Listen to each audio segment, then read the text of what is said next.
Do you know how behind the sayings, "Keep the bow after the birds have flown," and "Spare the dog since the rabbit is already cooked"? There is a very realistic story. King Gojian of Yu can share hardships with others by enduring hardships himself, but not share prosperity. Gojian did not commit suicide. Of course, Gojian did not commit suicide, but Wen Zhong did. This old man is the director of a museum, but he used to dislike antiques. He thought those things were dirty and old, all used by others. Until his teens, he met a very special person. That encounter changed his life, and he became irreversibly infatuated with antiques afterward. He did not disappoint the person's entrustment. He sent the celadon porcelain that person gave him, donated it to the museum to be protected and displayed for people to see. Today he heard that a strange antique shop had opened nearby, so he came specially to investigate. However, the moment he saw the boss, he overlapped the boss with the person from that year. He said he is a friend who looks exactly like the boss. But how could a person not have changed his appearance in 20 years? The boss added, "The person you mentioned might be my father. He's currently traveling in Egypt and won't be back for a while." The museum director also believed it to be true and engaged in conversation with the boss. Speaking of the store name, the Silent House, it is quite meaningful. Antiques cannot speak, carrying the weight of being unheard for thousands of years. This sounds like a phrase often mentioned by the person, but the store name does not easily give away that it is an antique shop. The curator asked the boss how business was going. The boss simply replied, "My late father often said that running an antique store is not about making money. Those destined for antiques will eventually appear." The curator asked how the antique store could be open at night. The boss replied, "Don't you know the saying colors under the lamp may vary? We should close the store at night when it's dark. The antiques under the light may not be genuine and can be easily misrepresented." At this point, the curator felt that this young man seemed a bit unreliable. How could he run an antique shop without a few years of experience? But thinking back, it seemed that person from back then was also of a similar age, but that person was different. So the curator decided to offer some guidance to him as an elder. But he found that the shop was filled with treasures. He randomly picked up an item, and it turned out to be a celadon porcelain pillow from the Yukiln. Even the cups for drinking water were Dotsi porcelain from the Chunghwa period. The curator felt incredulous that he was using antique Dotsi porcelain to drink tea. He thought this kid was simply squandering treasures. He suggested that these national-level antiques should not be locked away in dark rooms. They should be displayed in museums for people to admire. If not possible, he suggested that the boss make an offer. He could also apply for cultural relics funds. However, he quickly realized that he was too naive. In this antique shop, even a random plate is a Song Dynasty celadon plate or a Xuanda period sacrificial red plate. But the boss refused to sell even one of them. So, from that day on, the museum director kept watch at the entrance of the Silent House, asking around to gather information about this shop. He didn't expect to actually uncover a treasure while staying vigilant there. Shortly before, the curator was keeping watch outside the Silent House when he saw a young man walking out with a package. Without saying a word, he rushed forward. He asked the young man how much he had spent on the items. Unexpectedly, the boss only charged the young man 50 yuan. Without hesitation, the museum director handed over a suitcase of 100,000 yuan in exchange. Before the young man could refuse, the director took the treasure and headed straight to the museum. Then the museum director opened the package. Inside was the bronze sword of King Gojian of Yu. When King Gojian of Yu expanded to the Central Plains and dominated over the vassal states, he had requested a swordsmith to forge 5 treasure swords, named Zhanlu, Chanjun, Xingxia, Fish Intestine, and Juk. Among them, 3 were long swords and 2 were short swords, collectively known as the 3 lang and 2 short.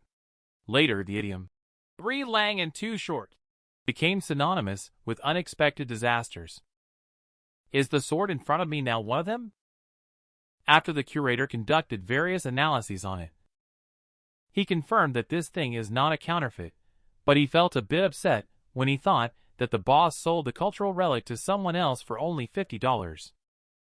The curator accidentally cut his hand while playing with it, causing blood to stain the sword blade. He suddenly remembered the instructions given by the young man before he left.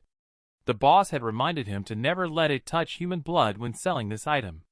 However, as a curator with deep experience in antique preservation, he didn't believe it. The care and maintenance of the bronze sword are so complex, yet the boss only gave one instruction. This made him very angry. The curator quickly found a soft cloth to prepare to wipe dry the bloodstains. He did not notice that the bloodstains on the sword of King Gojian had gradually disappeared and seeped into the sword. After cleaning up the scene, it was already late. The curator placed the sword of King Gojian in the office and planned to exhibit it to the public the next day. Before leaving, following his usual practice, he went to the hall to check on his old friend. This porcelain jar was his first collection, obtained when he met that person years ago. Even though he triggered a mechanism in the tomb to save this porcelain jar that rendered him immobile, the curator has no regrets. But now it belongs to the museum, and he can only reminisce about it through the glass. But as long as it can be given the best protection, the curator also feels that it's worth it. Suddenly, he noticed that the wound on his hand had split open at some point, even leaving a bloodstain on the glass. He was about to wipe it off when he discovered that the bloodstain was actually on the inside of the glass cover.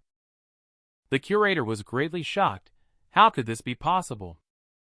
Just then, the sound of metal dragging along the floor could be heard in the museum. His first reaction was to assume there was a thief and call the police immediately.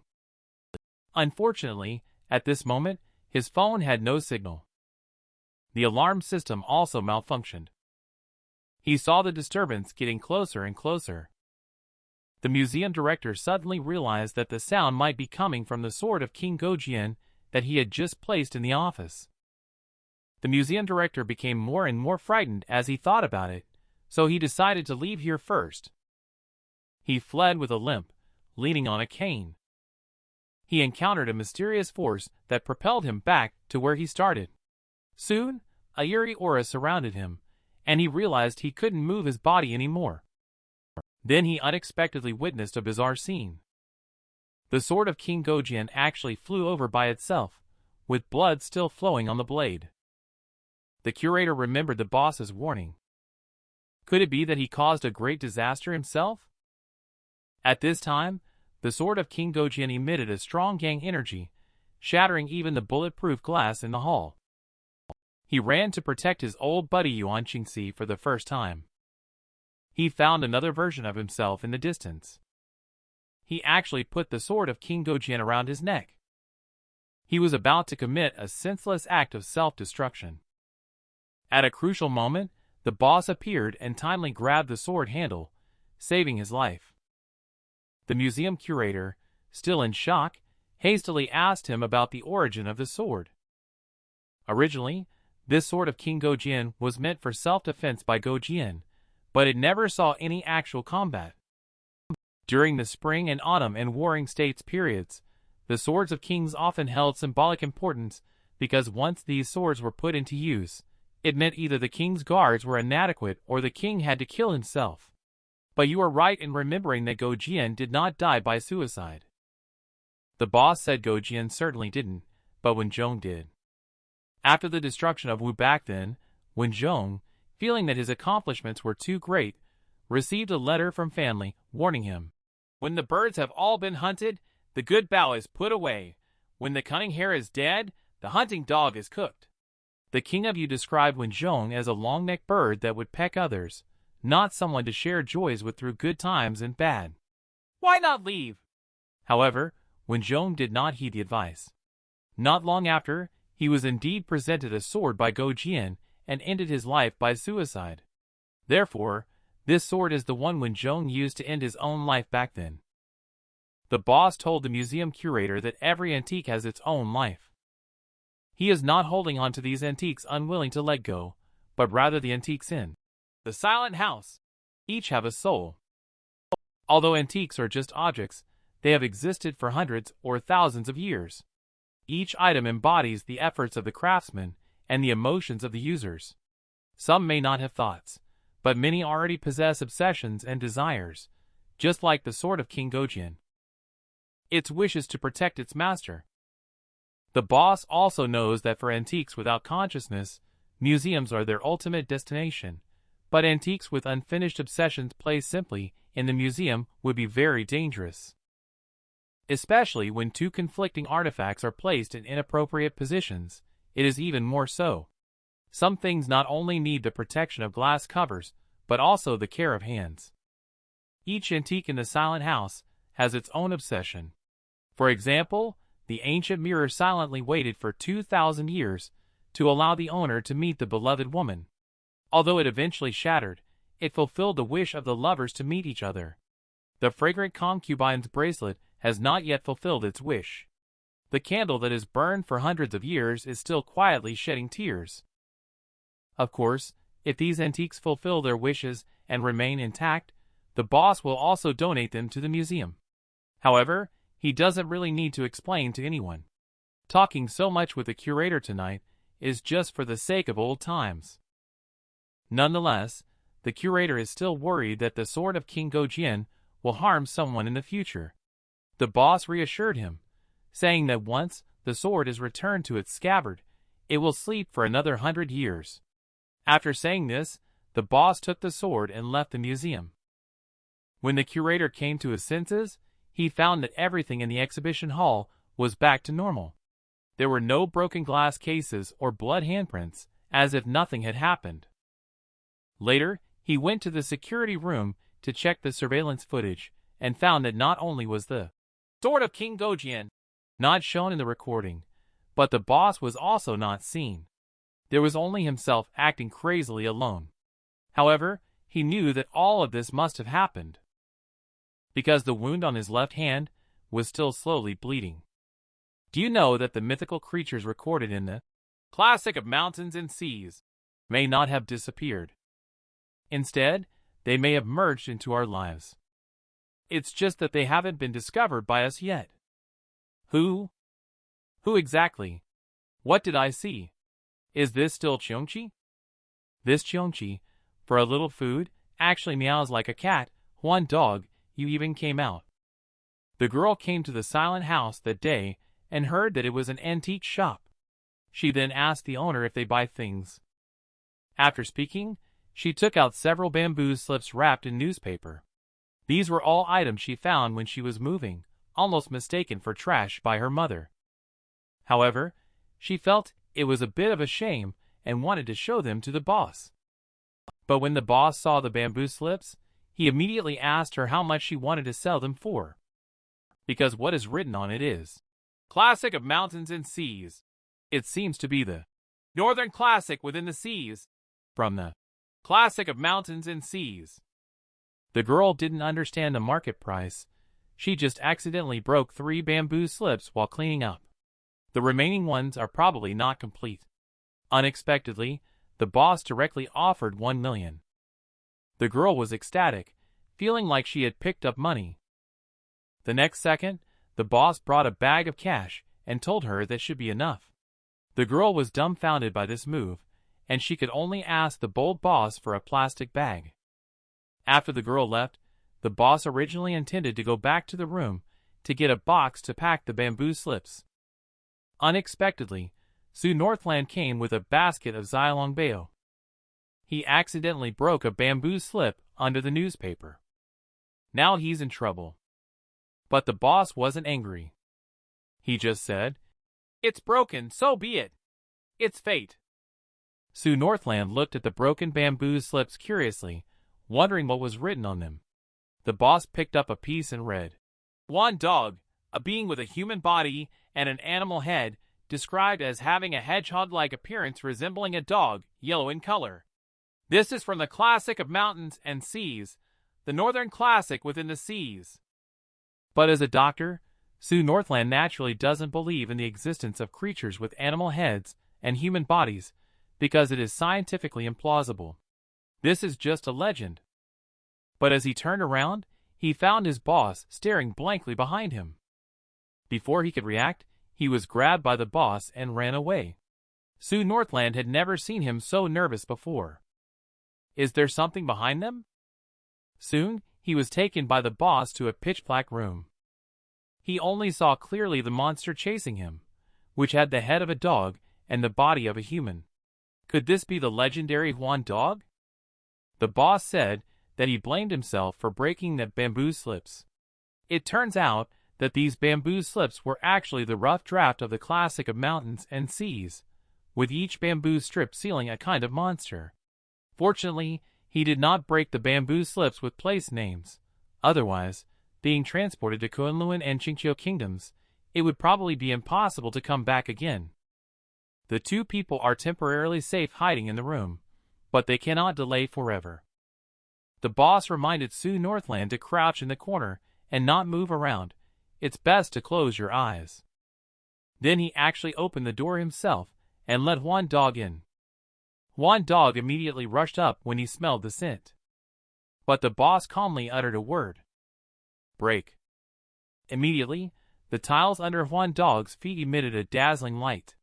Moments later, Huan Dog disappeared without a trace. The boss told Sue Northland that the bricks under this house were remnants of an ancient altar. Each brick bore the seal of an ancient monster. However, this move was actually a gamble, and he didn't have much hope in the first place.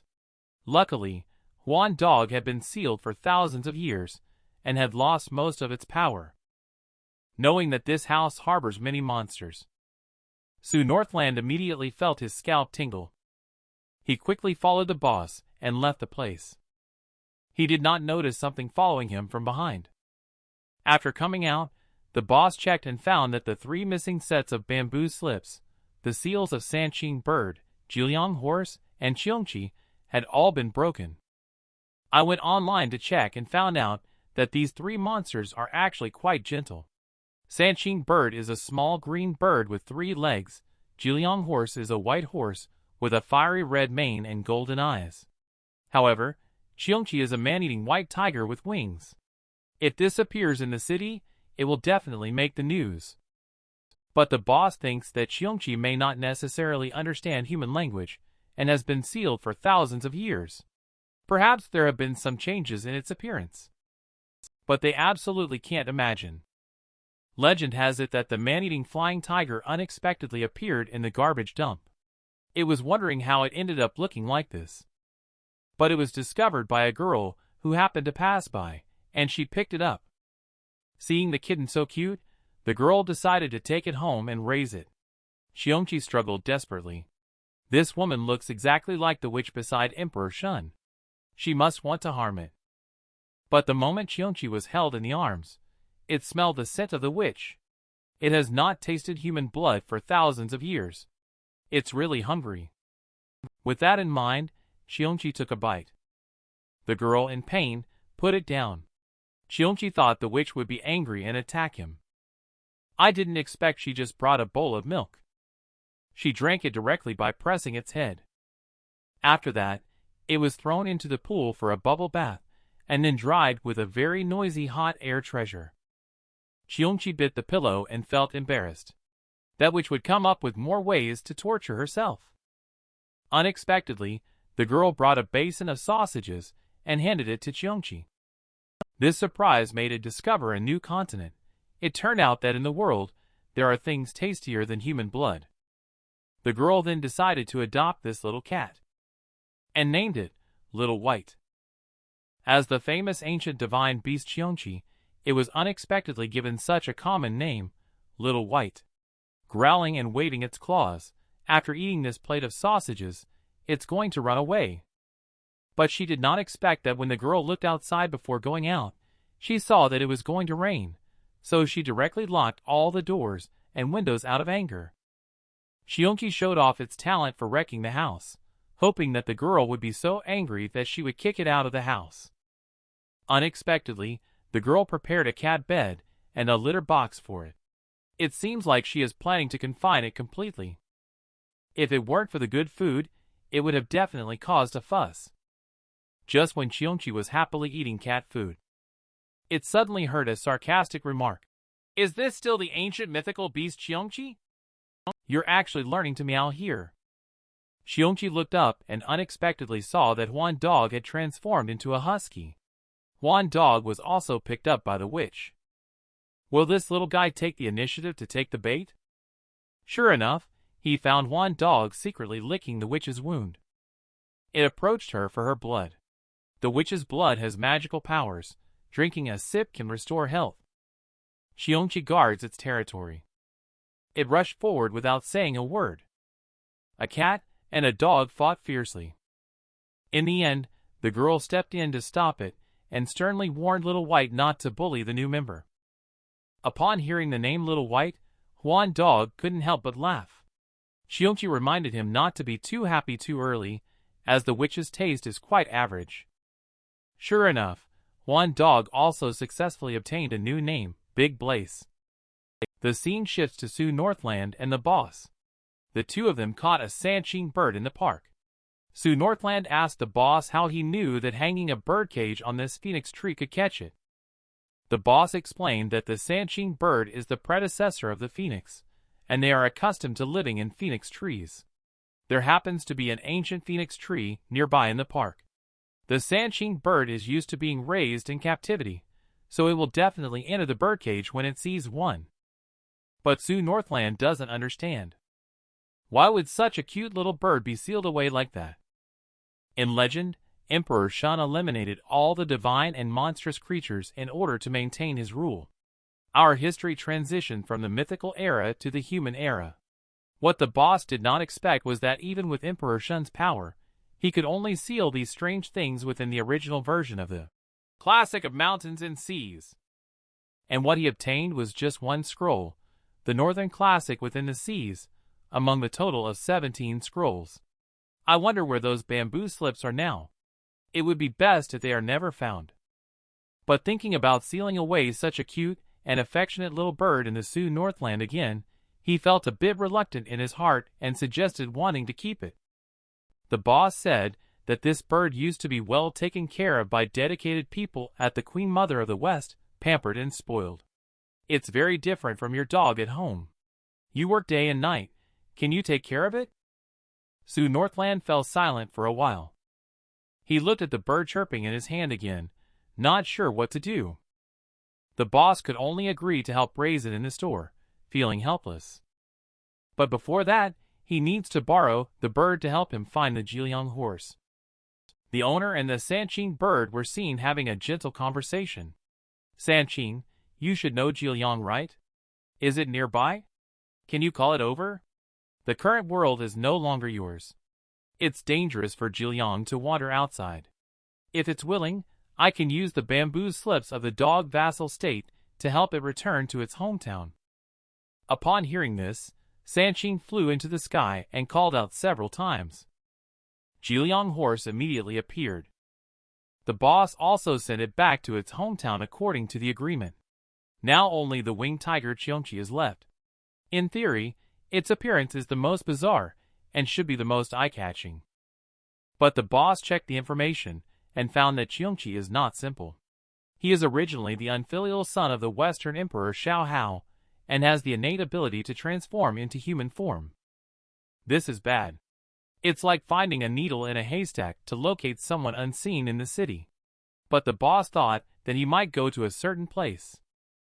And on the other side, waiting for the girl to fall asleep, Xiongqi and Huan Dog secretly held a meeting.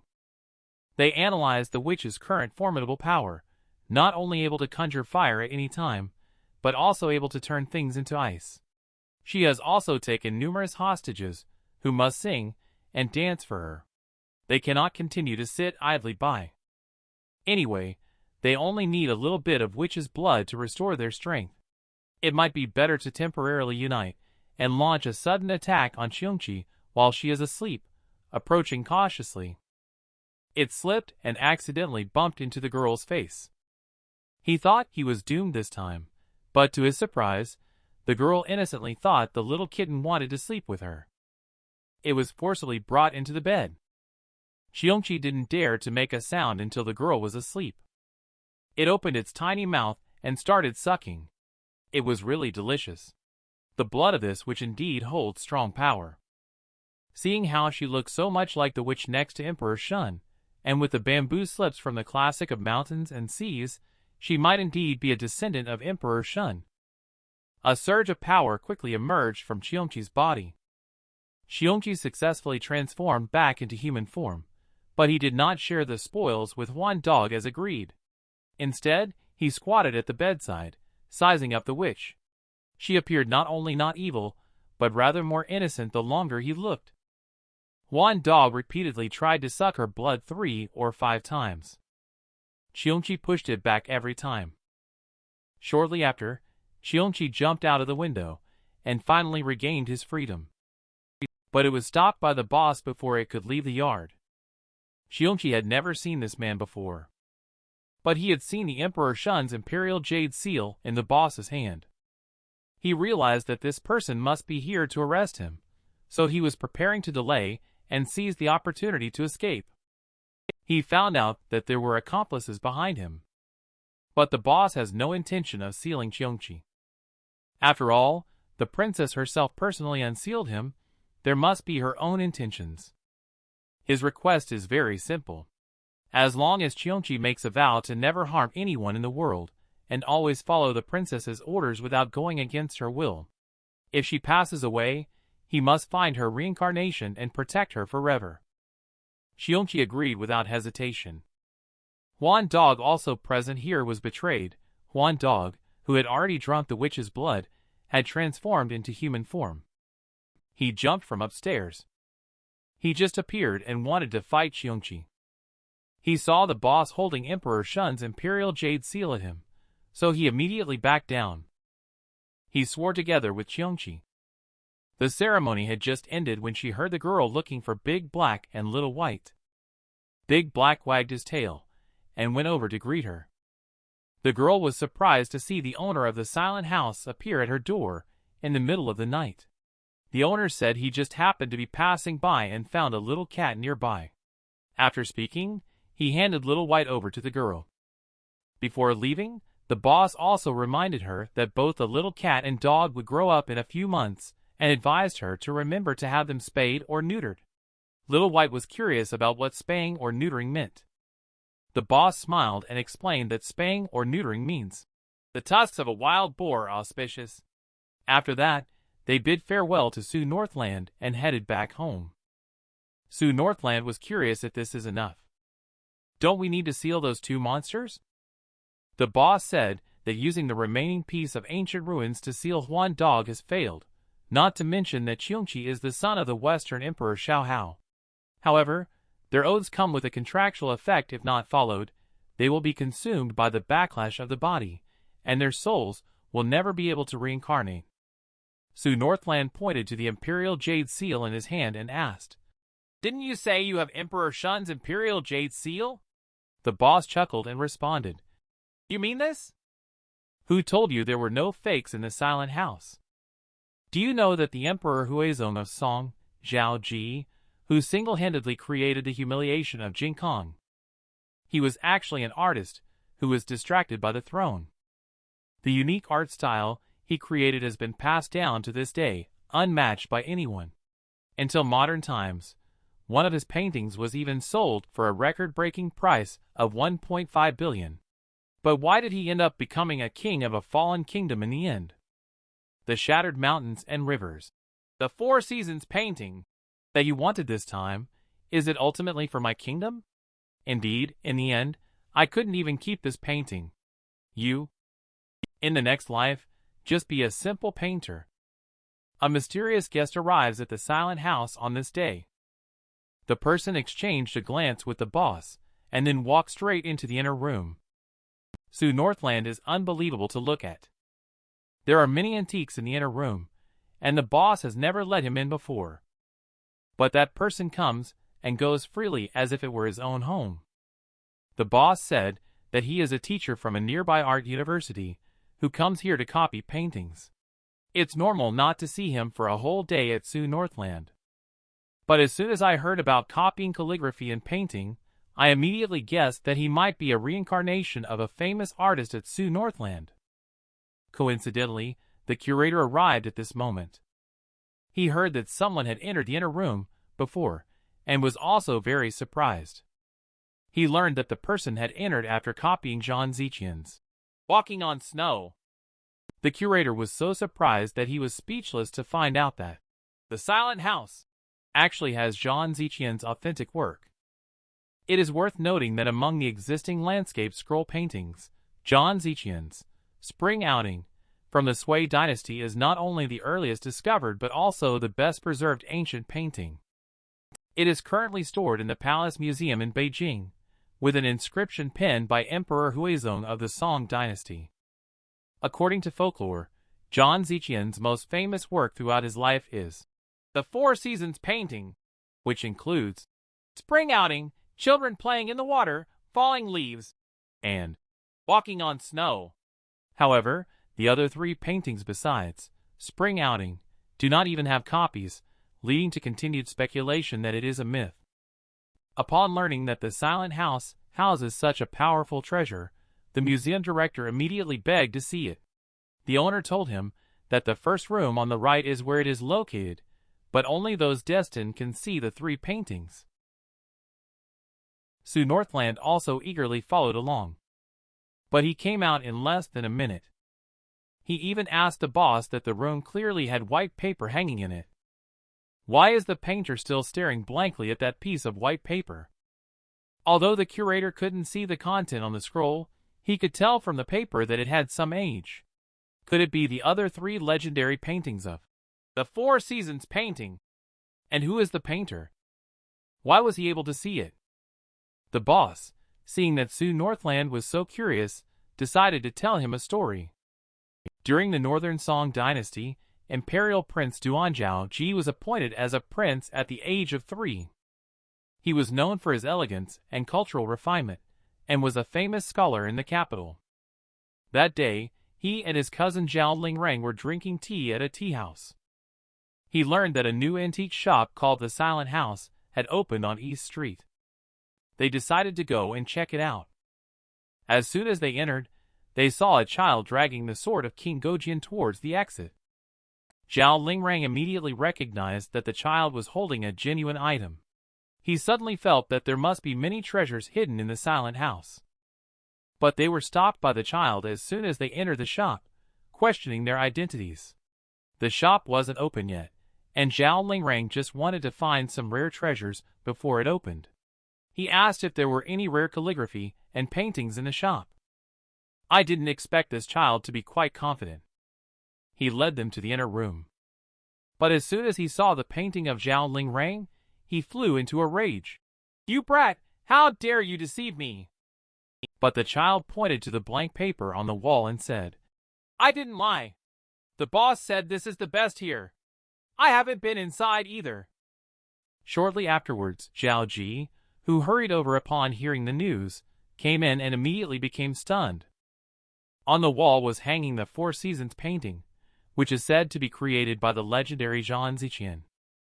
But why did my cousin say that the wall was covered in blank paper?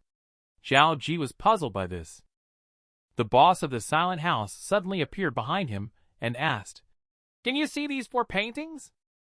Zhao Ji confidently said, "Of course, this is Zhang Ziqian's The Four Seasons painting," and then immediately asked the boss how much it would cost for him to part with it. But to his surprise, the boss immediately replied that he couldn't afford to buy it. He is the great Song Imperial Prince. There is nothing in this world that he cannot afford. Zhao Ji thought the boss was intentionally raising prices. He decided to play along and asked the boss to name a price. To his surprise, the boss didn't ask for money but instead required him to maintain his integrity. Mencius once said that people can choose to die rather than compromise their integrity in times of life and death, but in times of peace, they may abandon their sense of shame and pursue fame and profit by any means, thus losing their moral character. So if he wants to possess these 4 paintings, he must maintain his original heart. Upon hearing this simple request, Zhao Ji immediately agreed. The boss then asked him to touch these 4 paintings with his hands. Zhao Ji obediently followed, and it seems that there is no change in appearance. But the boss told him that these 4 paintings would bring him endless power and wealth, but if he could not maintain his original intention, they would mercilessly take them back and demand several times the compensation. Zhao Ji didn't have time to ask for more details. Cousin hurriedly ran in to tell him that something was wrong. News came from the palace that the emperor is critically ill.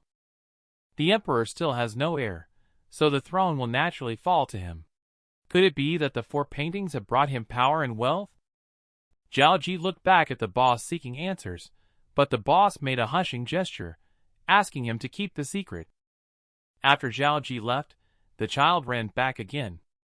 He saw the white paper on the wall suddenly turn into a painting. He was scared and shocked.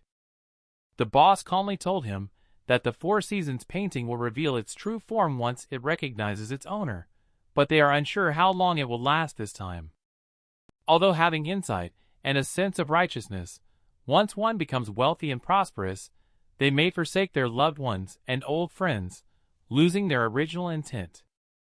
After Zhao Ji ascended to the throne, the boss personally presented him with 4 paintings. Once in power, he did not disappoint the public. At the age of 19, he ascended to the throne and repeatedly sought straightforward advice, exiling corrupt officials, redressing grievances, and accepting loyal counsel, earning unanimous praise from all levels of society. However, the fierce struggles between the 2 factions in the court were intense. Zhao Ji, at this time, went against the norm by promoting Kai Jing, who was known for his excellent calligraphy skills.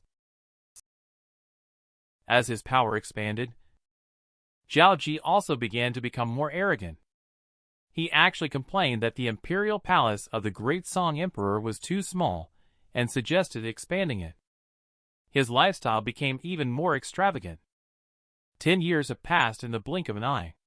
Over these years, Zhao Ji has entrusted all the complicated political affairs in the court to Kai Jing, freeing himself to manage the Hanlin Academy and indulge in calligraphy and painting, avoiding worldly matters.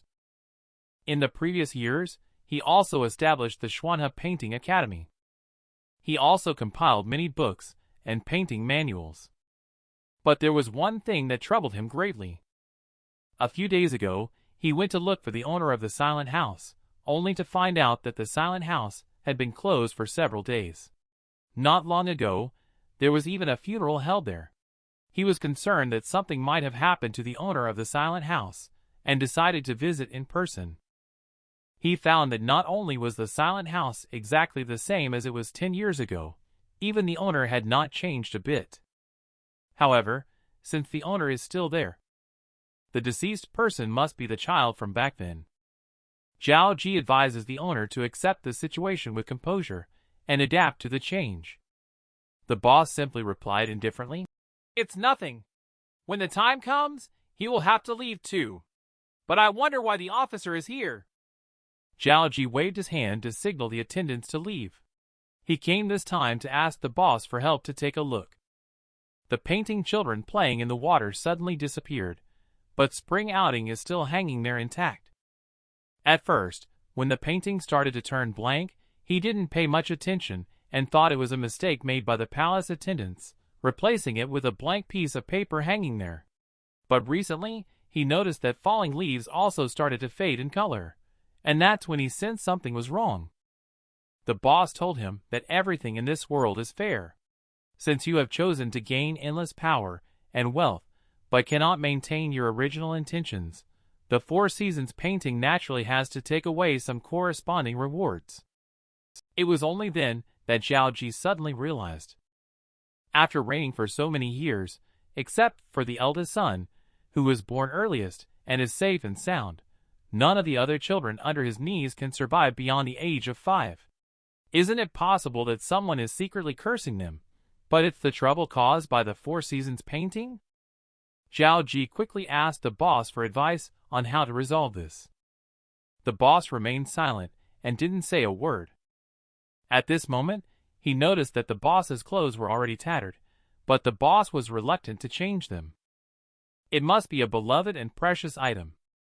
He immediately said that he could go to the Institute of Literary and Embroidery Arts in the palace for mending. He guaranteed that the embroidery skills of those embroiderers were skillful and extraordinary. The boss agreed to come down. After all, he still needed to depend on this garment to survive. Just that this lifetime's Fusu reincarnation still couldn't escape the curse of dying. And he accidentally got the golden thread jade burial suit injured by the sword of King Gojian, but he still needs to continue living. In order to see that day, Zhao Ji personally brought the boss back to the palace. Only then did the boss realize how extravagant Zhao Ji was.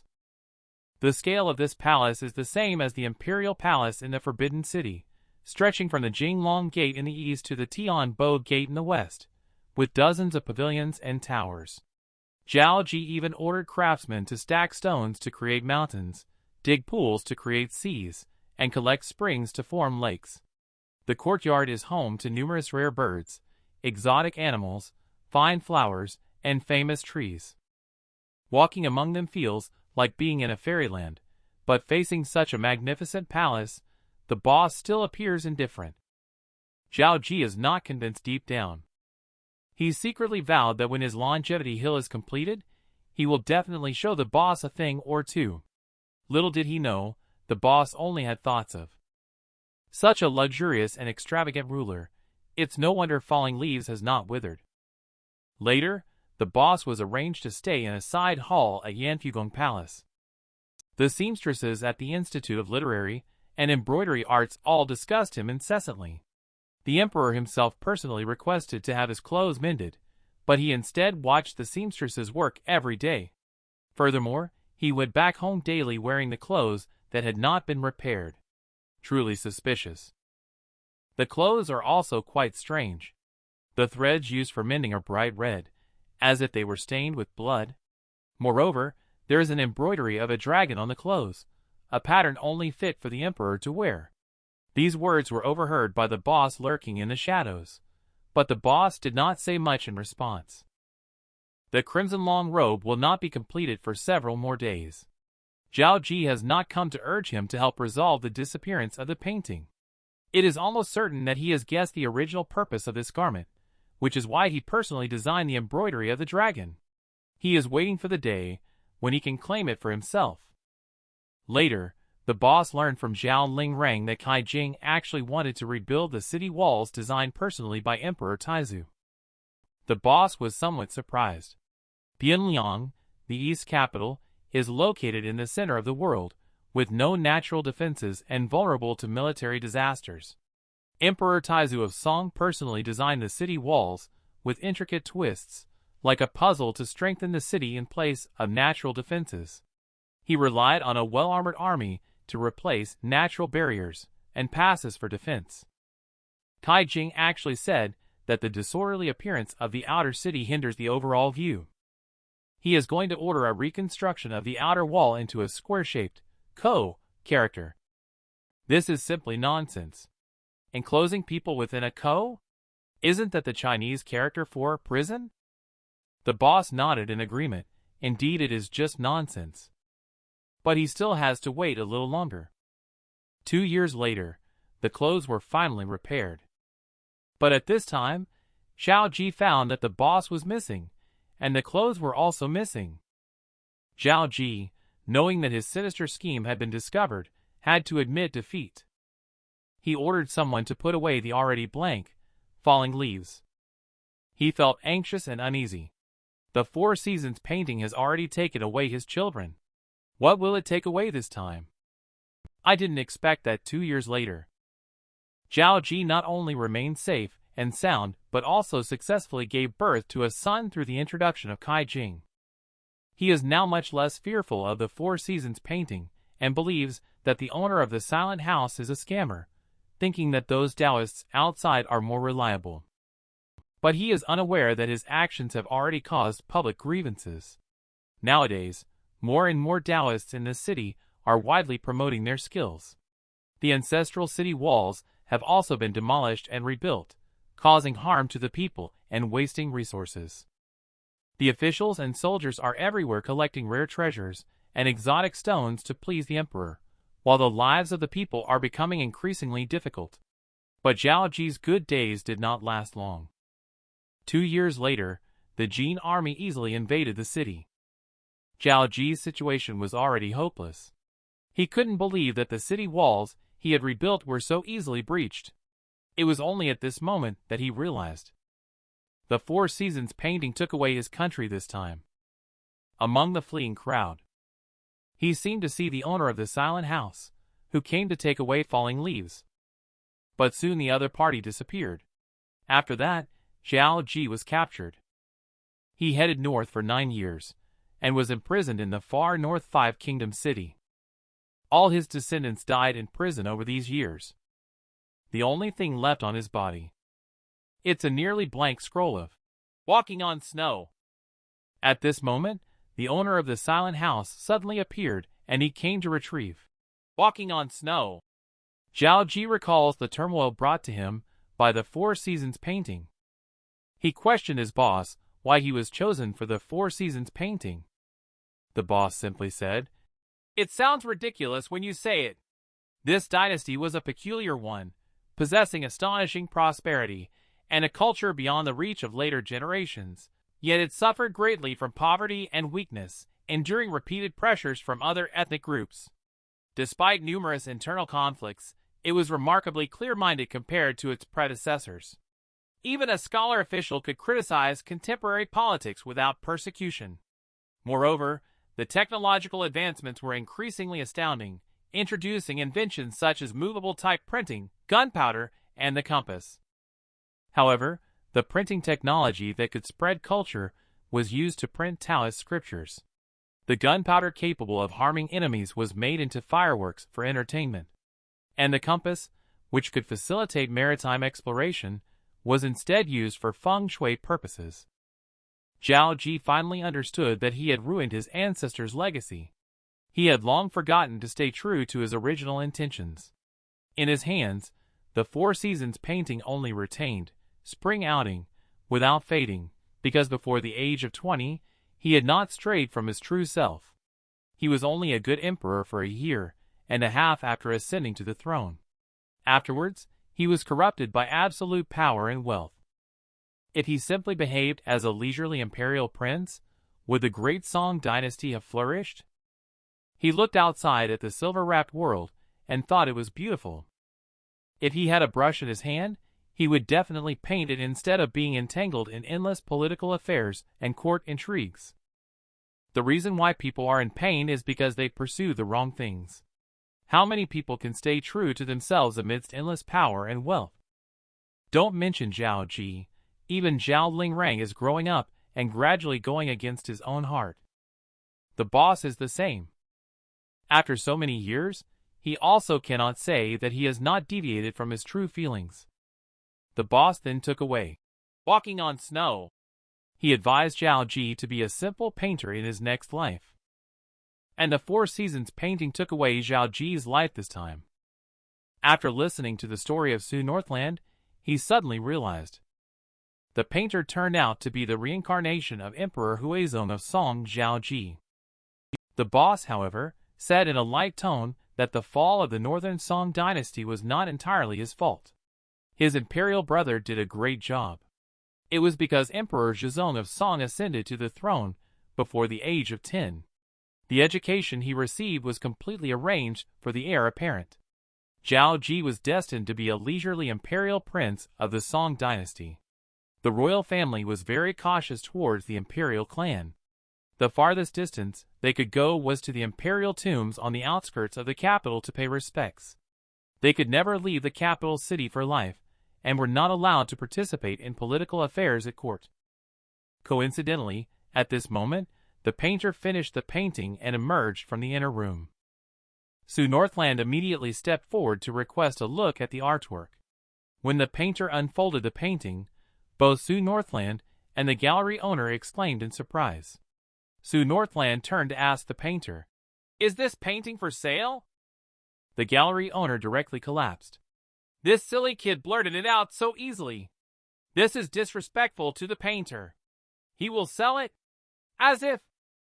What surprised the gallery owner was that the painter actually directly raised 5 fingers and set a high price. Sue Northland smiled and negotiated.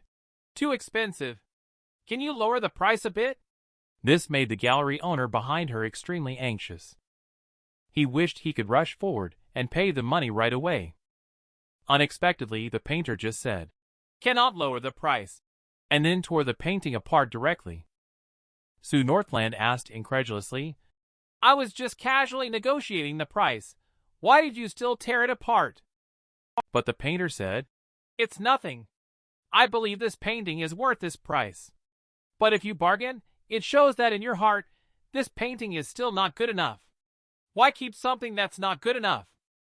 I will work harder on my next piece. Goodbye," the painter said, then turned and walked away. The curator was extremely angry, gnashing his teeth and waving his hands as he roared at Sue Northland. "Look at what you've done! That was the only copy of the Four Seasons painting in the world." The curator finished lecturing Sue Northland. The curator left angrily. Sue Northland sat on the chair and muttered, "Is it always so difficult to deal with artists? I just don't understand." The boss told Sue Northland not to worry, and that he had never hidden his true self in his life, living freely according to his own will. But Sue Northland felt that the painter must be a perfectionist, wanting to destroy the painting long ago and just looking for an excuse. No matter how strange his personality is, it's no wonder I couldn't stand him before. The child who died at the age of 12 in the story, Lur, should be the reincarnation of Fu Su. But the boss told him that was just one of the reincarnations. Sue Northland, who had no memories, still couldn't accept it. Who said that? Maybe it exists. At that moment, the boss revealed a meaningful smile and asked, "Do you remember if you have ever been in love with a man before? Do you know? There is a type of love called having fate but not destined to be together. There is a kind of affection called lingering attachment for a lifetime. But this is the cruelest. Meeting is not as good as not meeting. Life and death over the span of 10 years are vast and hazy. Without contemplation, one would find it hard to forget." It is said that during the Jiajing era of the Ming dynasty, there was an unlucky child named Lu Zigong on Guanqian Street in Suzhou. After his parents passed away, Lu Zigong was shunned by his relatives. Only his uncle was willing to take him in and let him learn jade carving. However, his uncle's family was not well off. That night, the aunt issued a strict order for the uncle to find a way to send Lu Zigong away. The next day, the uncle handed him a package and a note, introducing him to an antique shop as an apprentice. Sensible Lu Zigong knew he had been abandoned again. He carried dry rations as he headed to Suzhou City. But he had trouble finding the location of the antique shop. He saw that he only had half a steamed bun of dry rations left on him. He was hesitating whether to eat it or not when a little girl suddenly bumped into him from behind. This caused the steamed bun in his hand to fall to the ground. Lu Zigong picked it up to eat, but was stopped by the little girl because it was already dirty. "My home is just up ahead. Come with me. I'll treat you to a meal, okay?" The girl's kindness made Lu Zigong feel good. He had just wanted to say that he could just eat some leftovers. But the girl insisted on making a big meal for him. Only to see the girl standing on a stool. She was busy in the kitchen for a long time. She finally brought out a plate of egg-fried rice and urged Lu Zigong to try it quickly. Lu Zigong took a bite and only found the rice to be very salty and the grains not cooked. But he could see the girl's hopeful eyes. He still ate it all up to show his support, praising the girl for cooking deliciously. After dinner, the girl pulled him to the doorway to chat. I don't know why, but facing her, Lu Zigong can speak his true feelings with peace of mind. After learning about Lu Zigong's tragic experience, Lu Zigong, on the contrary, comforted her not to be sad. He knew that his uncle was also doing it for his own good. He wanted to be a jade carver in the future, but ordinary families didn't have jade for him to practice on. Compared to that, an antique shop might be more suitable for him. Upon hearing that Lu Zigong didn't have jade to practice with, the girl suddenly remembered that she had a piece of jade on her. Lu Zigong took it, and was surprised as he widened his eyes. Although he had been fortunate to see some high-quality jade at his uncle's house, none of them could compare to the one in front of him. This was definitely a rare treasure in the world. He quickly asked the little girl to put away the jade. The girl, however, looked puzzled and said that it was just something the owner of the antique shop next door had casually given to her. Lu Zigong was curious about the name of this antique shop. The girl said the name was quite strange. It's called the Silent House. Upon hearing this name, Lu Zigong felt somewhat familiar. He then looked again at the address he was heading to. Indeed, it was the Silent House. And it happens to be right next to the restaurant. This is the place he is looking for. Shortly afterwards, the girl sent Lu Zigong to the entrance and hurried back home. She forgot to leave her name. Lu Zigong entered the Silent House. He saw the boss, who was even prettier than a woman, sitting in the lobby at first sight. He quickly stepped forward to explain his purpose. The boss, upon hearing this, arranged a room for him. That's how Lu Zigong successfully stayed at the Silent House. He helped the boss clean and do some odd jobs every day. But he always has the girl next door on his mind, and is planning to visit her when he has some free time one day. He happened to run into the neighbor moving out. It is said that several ancestral dishes from his family caught the attention of the palace, and they want to invite the chef to the capital city. Lu Zigong was very surprised when he heard about it. He thought he would never have the chance to see that girl again in his life. He then returned to the Silent House and fell into a daze. He looked at the antiques in the shop. Though precious, they seemed far less valuable to him compared to the raw jade stone hanging around the neck of the little girl. He found it strange that the owner would be willing to give away such valuable items. But which item in the Silent House is considered normal? One day the boss suddenly asked Lu Zigong if he wanted to become a jade carver in the future. Lu Zigong firmly replied, "Yes." The boss then went upstairs and brought him a precious item. He opened it and saw that it was the legendary Kunwu saber. However, the boss only had the Wu saber used for carving jade, and the Kun saber used for cutting jade was unknown in whose hands it had been passed down. In the classic of Mountains and Seas, it is recorded that in the past, King Mu of Zhou received the Kunwu jade cleaving blade as a tribute from the western frontier peoples. The blade cuts jade like cutting mud. The boss thought since Lu Zigong had sworn to become a jade carver, then this Wu saber should be given to him to use. After Lu Zigong received it, he felt that the Wu saber was heavy, icy cold, and chilling, seeming to be different from ordinary iron knives. He then inquired if the blade was not made of iron.